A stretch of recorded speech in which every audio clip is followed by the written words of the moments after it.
Hello everyone, welcome to our YouTube channel The Legal Playbook. Today we are going to start the importance of the customary law. आज हम customary law का importance देखेंगे. उसमें सबसे पहले हम introduction देखेंगे. Customary law places the foundational role in the evolution of the legal system. में जो है customary law various important role play करता है टू लीगल सिस्टम. जो है हमारा जो फाउंडेशन है, जो बेस है, वो बनाने के लिए कस्टमरी लॉ बहुत इंपॉर्टेंट है. Specially in the societies with the rich historical and cultural tradition. वहाँ पे हम याद क्या रख सकते हैं, हिस्टोरिकल एंड कल्चरल ट्रेडिशन जो है वो कहाँ से आए हैं, वो कस्टम से आए हैं. Despite the growth of the legislation and codified जो लॉज है, customary law continues to exert influence in the personal law, local law, tribal jurisdiction. जो कोई भी है, जो पर्सनल लॉ, लोकल लॉ जो भी है, ट्राइबल जुरिस्डिक्शन है, उसके ऊपर कस्टमरी लॉज का बहुत बहुत ज़्यादा इम्पैक्ट पड़ा है.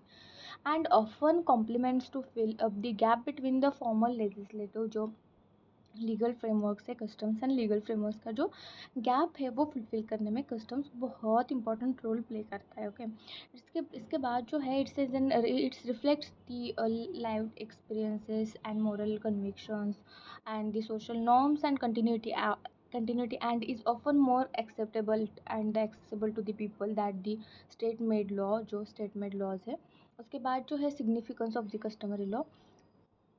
कस्टमरी लॉज के सिग्निफिकेंस कौन से है. सबसे पहले तो हिस्टोरिकल फाउंडेशन ऑफ द जो लॉ है, historical foundation of the law.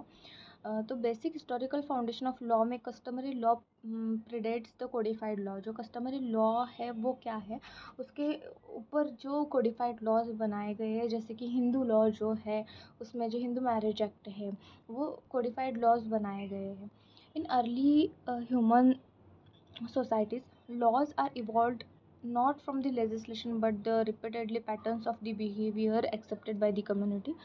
In early human societies में जो है laws not evolve from the legislation से इवॉल्व नहीं हुए हैं, बिकॉज दे आर रिपीटेडली जो हम डेली लाइफ में हमारे जो कस्टम्स है, हम पैटर्न जो बिहेवियर जो रिपीट करते हैं उसके ऊपर जो है वो लॉज बनाए गए. Okay, it let down the foundation of for the common law system. जो कस्टम है वो foundation of the common law system का जो बेस है, फाउंडेशन है वो है, specially in the England and India. उसके बाद जो है रिफ्लेक्शन जो है सोशल वैल्यूज़ एंड मोरालिटीज़ का जो रिफ्लेक्शन हुए वो देखेंगे हम. कस्टमरी लॉ मिरर, जो कस्टमरी लॉ है वो mirrors the collective conscience of the community. It evolves through the social acceptance. जो सोसाइटी का एक्सेप्टेंस है वहाँ से इवॉल्व हुआ है and this tends to be a harmony with the values, beliefs and the traditions of the people. Okay, उसके बाद यहाँ पे हम reflection of the social values में एग्जांपल क्या लिख सकते हैं. Hindu and Muslim personal law जो है, Hindu and Muslim personal law जो कस्टम से इवॉल्व हुए हैं, लेकिन हिंदूज़ का अलग है, मुस्लिम्स का अलग है, मोमेडियन का अलग है, तो क्रिश्चियनों का अलग है. ऐसे सब जो धर्मों का है वो अलग अलग है. यहाँ पे Hindu Muslim personal laws develop largely through the customary practices before their partial codification जो है. उसके बाद third one is an flexibility and adaptability. जो है फ्लेक्सिबिलिटी एंड अडेप्टेबिलिटी में जो है customary law is an dynamic है. फ्लेक्सिबिलिटी एंड अडेप्टेबिलिटी जो है, कस्टमरी लॉज आर डायनामिक है, capable of evolving with the changing social needs. Unlike the rigid codified law जो है ऐसे नहीं है वो. कस्टम्स कैन बी मॉडिफाइड जो organically as a societal attitudes जैसे चेंज होते हैं वैसे तो वो चेंजेस होते रहते हैं. तो यहाँ पे हम एक केस लिख सकते हैं, जो जल्लीकट्टू का केस था वो हम यहाँ पे लिख सकते हैं. उसके बाद जो fill gaps into the statutory law जो है, उसमें filling the gaps like the ऐसे रोल प्ले करता है वो. वेयर द लेजिस्लेशन और the judicial precedent is in silent. जहाँ पे लेजिस्लेशन और judicial precedent is in silent रहता है, कोर्ट्स में refer to valid and the recognized custom जो है वो वहाँ पे क्या करता है, कोर्ट क्या करता है, रेफर करता है. Okay, this is specially true and personal law जो है, specially true in the personal laws, property rights, marriage, succession. यहाँ पे वो ट्रूली जो कस्टम्स है वो क्या करता है, गैप फुलफिल करता है स्टैट्यूटरी लॉ में. ओके, तो यहाँ पे recognization by the court legislature जो है, recognization by the courts and legislation, court का रिकॉग्नाइजेशन कैसा है एंड लेजिस्लेचर का कैसा है वो देखेंगे. In many jurisdiction including India, Customary law is recognized as a legitimate source of law.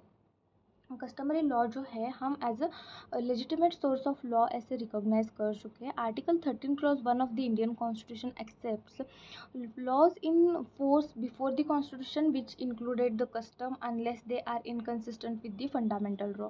क्या बोला है कि रिकॉग्नाइज बाय द कोर्ट्स जो है इंक्लूडिंग दी जुरिस्डिक्शन जो है many customary laws is recognized as the legitimate laws हमने recognize कर लिया है. लेकिन article 13 clause 1 of the Indian Constitution says that except the laws forced before the Constitution which includes the custom unless they are inconsistent with the law. जो custom से जो fundamental right से जो कस्टम जो है वो इनकन्सिस्टेंसी क्रिएट करते हैं तो अनलेस बोला है वहाँ पे हम कस्टम को रिकॉग्नाइज किए हैं. Okay.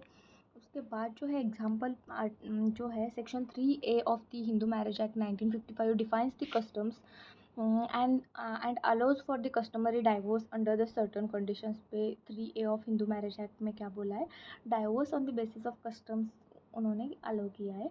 Legal pluralism and decentralization क्या है यहाँ पे customary law supports the legal pluralism जो है by allowing the different country communities follow their own जो लीगल नॉर्म्स है. लीगल प्लूरलिज्म मतलब क्या होता है कि जो डिफरेंट जो कम्युनिटीज़ रहते हैं उनको जो उनके अलग अलग क्या रहते हैं लीगल नॉर्म्स रहते हैं और वो फॉलो करते रहते हैं. जैसे कि क्रिश्चियनों का अलग है, जैसे कि हिंदुज़म का अलग है, वैसे जैनिज़्म का अलग है वैसे. This is an particular important in the multi cultural tribal indigenous and societal where the uniform legal codes may not be practical और जस्ट. एग्जाम्पल हम लिख सकते हैं यहाँ पे Nagaland and Mizoram follow the customary law in the civil matters under the article 371A and article 371G of the Indian constitution. उसके बाद जो है practical importance of the contemporary era क्या है. कंटेम्प्रेरी इरा में प्रैक्टिकल इंपॉर्टेंस ऑफ कस्टम जो है वो डोमेन है वो पर्सनल लॉ में है. Tribunal tribal communities Panchayati Raj system property and inheritance में कस्टमरी लॉज बहुत इंपॉर्टेंट रोल प्ले करते हैं. तो role of customary law in the personal law governs the marriage divorce and succession and adoption of the Hindu and Muslim law. Tribal communities, village council, customary tribunals, adjudicates and dispute based on the local norms. Panchayati Raj system, many decisions still influenced by the local customs and tradition dispute resolution methods. Property and inheritance, local customary rules often determine the partition, inheritance, women's property जो है वहाँ पे वो deal करता है. उसके बाद जो है कस्टमरी लॉ एंड कॉन्स्टिट्यूशन है वो हम आर्टिकल 13 क्लॉज 1 में ऑलरेडी देख चुके हैं वो भी यहाँ पे इंक्लूडेड होगा.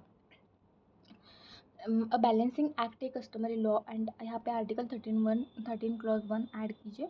While the custom is an important source of law it can not be override the constitutional principles को ओवरराइड नहीं करेगा. अगर ओवरराइड करेगा जैसे कि शायरा बानो का केस यहाँ पे आप लिख सकते हैं तो उसे हम वाइड डिक्लेयर करेंगे. हम मतलब जो सुप्रीम कोर्ट है वो वाइड डिक्लेयर करेगा particularly fundamental rights which has equality dignity and non discrimination.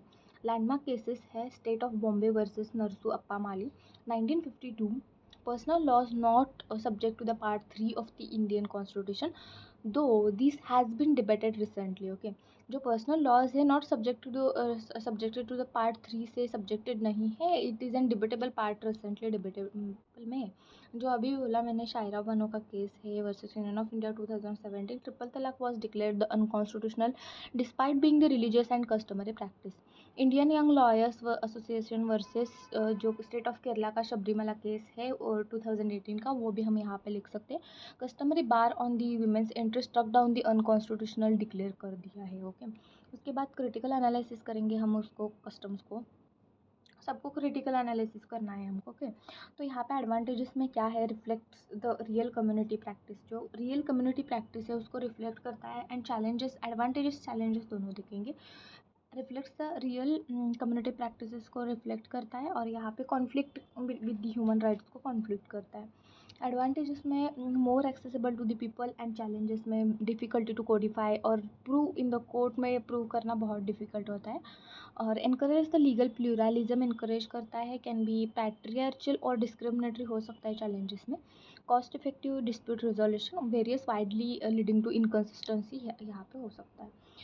अब relevance in the global indigenous context में हम कैसे रिलेवेंस देखेंगे. Africa Oceania and Latin America customary law forms the backbone और the indigenous justice system जो है, recognised under UN declaration on the right of indigenous people जो है, international environment and human rights law, customary international law has binding force even formal treaty जो है वो भी without formal treaties.